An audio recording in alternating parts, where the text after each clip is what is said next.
Old Testament Basics, Lesson 10, the Prophetic Books.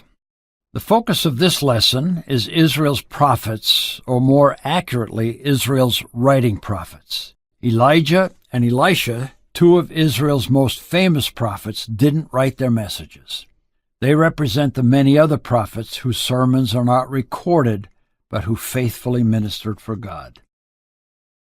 The Prophetic Office was instituted in Moses' day and is recorded in Deuteronomy 18, 18 and 19, where God said to Moses, "I will raise up a prophet from among their countrymen, like you, and I will put my words in his mouth, and he shall speak to them all that I command him." A few important points about the prophetic ministry and these amazing men and women will clarify their mission. First, it was God who ordained the prophetic office. He said, "I will raise up a prophet." Second, God was the source of the prophet's message. "I will put my words in his mouth." Third, God said, "He shall speak to them all that I command him." The prophet had to proclaim all that God had said, both the good news and the bad. Fourth, the prophet spoke with God's authority. God warned, "It shall come about that whoever will not listen to my words, which the prophet shall speak in my name, I myself will require it of him." God's reassurance to the prophets was that they were his prophets. They spoke for God, and those who heard or read their proclamations would be held accountable to God himself for what they said. Verses 20 through 22 warned that any false prophet who proclaimed a message that wasn't from God would die. The Old Testament prophetic ministry was serious business, and these men and women played an enormous role in Israel's history. There are 16 prophetic books in the Old Testament. Jeremiah's Lamentations is sometimes listed with the prophets, and if so, the number is 17. The prophets spoke their messages to different people in different places, and to understand a prophet's message, we must understand to whom that prophet was speaking.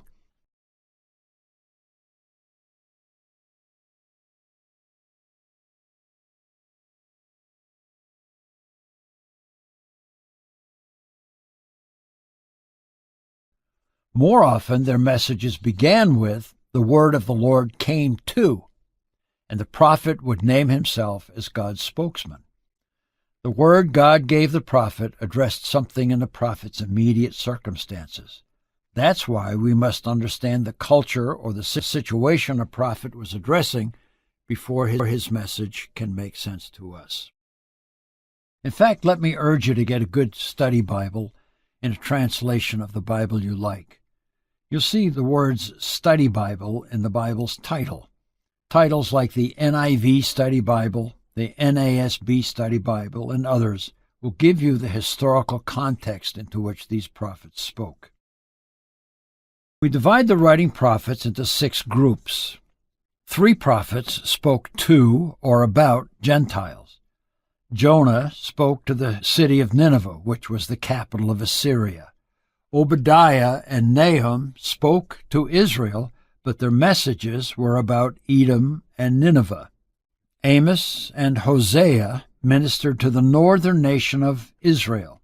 6 of the prophets, Isaiah, Joel, Zephaniah, Jeremiah, Micah, and Habakkuk, ministered to the southern nation of Judah.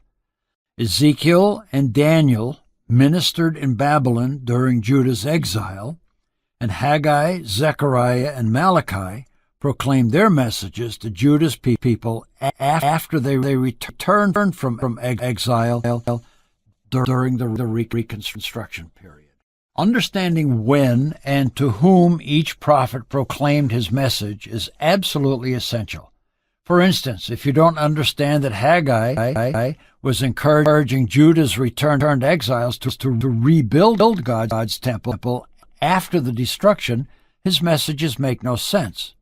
So before we read any of the prophetic books, we need to understand to whom a prophet spoke and the period of time when he did so.